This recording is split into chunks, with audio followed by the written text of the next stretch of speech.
Kita berdoa, kasih karunia dan damai sejahtera dari Allah Bapa kita dan dari anaknya Tuhan Yesus Kristus yang menyertai kamu sekalian. Amin. Shalom Bapak Ibu, saudara-saudara yang terkasih di dalam Yesus Kristus. Bagaimana kabarnya hari ini? Pastinya sungguh luar biasa ketika kita menjalani hari ini dengan sukacita dan damai sejahtera dari Allah Bapa. Firman Tuhan kita pada hari ini yang menyapa kita diambil dari Ibrani 4 ayat 12.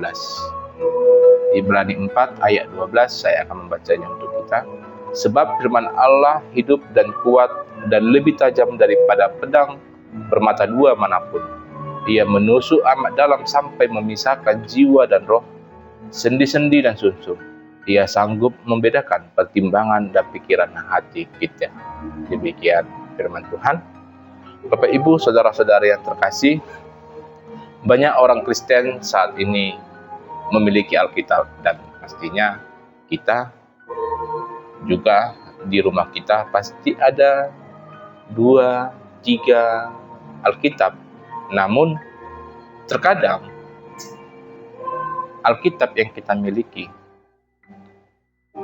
terkadang kita memperlakukannya hanya sebagai buku sejarah atau hanya sebagai kumpulan nasihat-nasihat moral, atau bahkan terkadang ada juga sebagian dari orang yang percaya membuat Alkitab sekedar jimat keberuntungan yang ditaruh di atas meja rias. Nah, Bapak Ibu saudara-saudara yang terkasih, kita sering membaca Alkitab, tetapi kita tidak membiarkan Alkitab membaca kita. Inilah yang dimasukkannya kita memperlakukan kata-kata Tuhan sebagai benda mati. Padahal teks hari ini mengatakan hal yang sebaliknya. Saudara-saudara yang terkasih, bayangkan seorang prajurit di medan perang yang membawa pedang besar untuk menghancurkan musuh.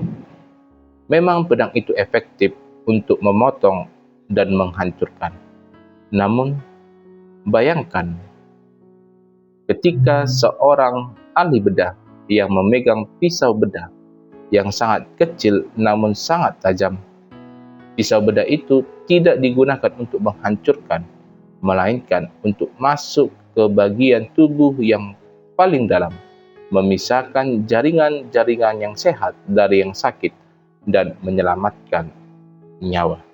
Disinilah penulis Ibrani menggambarkan firman Tuhan sebagai pedang bermata Tuhan, di mana bukan hanya untuk menunjukkan kekuatan firman Tuhan yang menghancurkan musuh, tetapi terutama untuk menunjukkan bagaimana presisi firman itu dalam membedah hati manusia.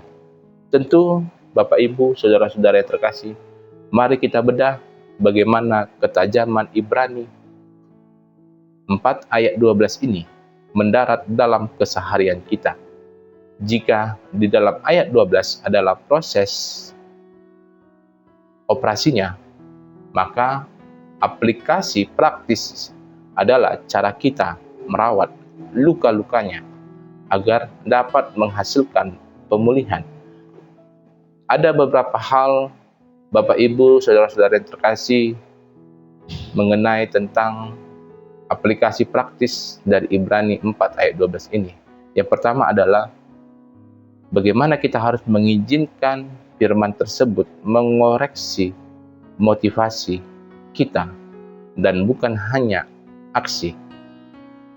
Disinilah saudara-saudara yang terkasih, ketika kita merenungkan kembali di dalam perjalanan hidup kita, sering sekali kita merasa sudah menjadi seorang Kristen yang baik. Karena apa?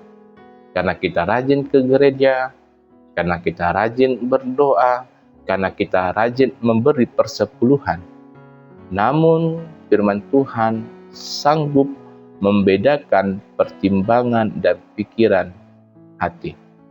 Di mana ketika kita saat melakukan pelayanan atau kebaikan, tanyakan pada diri sendiri di hadapan firman Tuhan, apakah saya melakukan ini untuk kemuliaan Tuhan, atau apakah saya melakukan ini agar dilihat orang-orang di sekitar kita?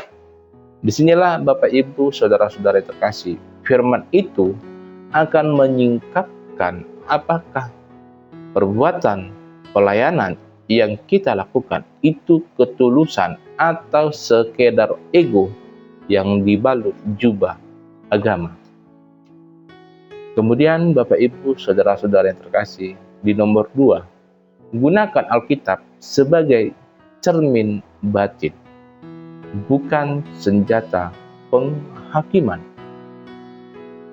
Seperti firman nas kita pada hari ini, dikatakan firman itu tajam seperti pedang bermata dua, di mana kita sering tergoda untuk menggunakan ketajamannya. Untuk apa? Untuk menebas kesalahan orang lain, yang mana untuk menghakimi orang lain. Padahal, saudara-saudara yang terkasih, pedang itu, pisau bedah itu, pertama kali itu harus membedah diri kita sendiri. Oleh karena itu, sebelum menggunakan ayat Alkitab untuk menegur orang lain, maka biarkanlah ayat itu memeriksa hidup kita terlebih dahulu. Jika firman itu menusuk hati kita, maka jangan kita defensif. Memang terkadang adanya rasa sakit ketika kita ditegur firman Tuhan tersebut. Namun, itu merupakan tanda bahwa nurani kita, hati kita masih hidup dan Tuhan itu masih bekerja di dalam kehidupan kita.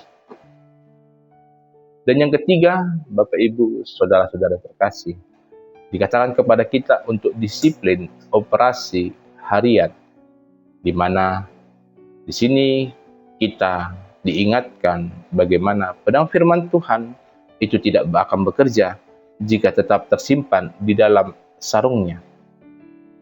Atau firman Tuhan itu tidak akan bekerja ketika Alkitab kita tertutup dan kita simpan di lemari kaca kita.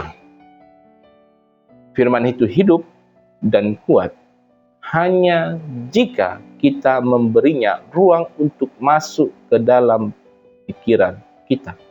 Sehingga Bapak Ibu Saudara-saudara yang terkasih, jangan hanya membaca Alkitab untuk menyelesaikan target satu pasal sehari. Namun, berhentilah pada satu ayat. Renungkan dan biarkan Roh Kudus menunjukkan bagian mana dari hidup kita yang perlu dipotong. Yang mana bagian dari hidup kita di mana kebiasaan buruk, kepahitan, atau kebohongan yang kita lakukan itu dipotong oleh firman Tuhan tersebut. Dan katakanlah Bapak Ibu Saudara-saudara yang terkasih, Tuhan, ini hatiku, bedahlah sesuai kehendak-Mu. Oleh karena itu Bapak Ibu Saudara-saudara yang terkasih, mari kita buka hati kita. Karena hari ini kita bukan sedang mempelajari sebuah buku, melainkan hari ini kita sedang berdiri di depan pisau bedah ilahi yang ingin memulihkan hidup kita dari dalam maupun dari luar kehidupan kita. Amin. Kita berdoa. Terima kasih ya Allah, terima kasih ya Roh Kudus atas berkat dan kasih karunia yang Kau berikan kepada kami hingga pada saat ini Tuhan. Kami dapat sehat Tuhan di dalam kehidupan kami Tuhan. Kami dapat bangun pada pagi hari ini Tuhan. Kami dapat melaksanakan kegiatan kami pada hari ini Tuhan oleh karena kasih karunia yang Kau berikan kepada kami Tuhan. Oleh karena itu Tuhan, Engkaulah yang selalu menjaga, melindungi kehidupan kami Tuhan. Terlebih Tuhan, kami juga telah mendengarkan sebagian dari firman Tuhan. Kiranya firman ini Tuhan menjadi firman yang bekerja di dalam hidup kami Tuhan. agar kami Tuhan, anak-anak-Mu Tuhan, orang-orang yang percaya kepada-Mu Tuhan, selalu diingatkan oleh firman-Mu Tuhan di dalam perjalanan hidup kami Tuhan, agar kami selalu juga Tuhan merefleksikan diri kami Tuhan di hadapan firman-Mu Tuhan, agar kehidupan kami sebagai orang Kristen Tuhan selalu diperbaharui menjadi lebih baik, agar nama-Mu dimuliakan di tengah-tengah dunia ini Tuhan. Oleh karena itu Tuhan, melalui roh-Mu yang Engkau berikan kepada kami, yang selalu mengajari kami Tuhan, agar setiap tanduk perilaku kami Tuhan, setiap perkataan kami Tuhan, itu hanya seturut dengan kehendak-Mu Tuhan. Dan semuanya itu Tuhan, menjadi garam dan terang bagi orang-orang di sekitar kami Tuhan, agar semua orang yang di sekitar kami Tuhan dapat memuji dan memuliakan nama-Mu. Ya Allah Bapa, kami juga berdoa Tuhan, karena kami adalah manusia yang berdosa Tuhan. Engkau yang menghapuskan segala dosa kami Tuhan, agar tidak terhalang berkat yang Kau berikan kepada kami. Di dalam nama anak-Mu Tuhan Yesus Kristus, kami berdoa dan mengucap syukur. Amin. Shalom.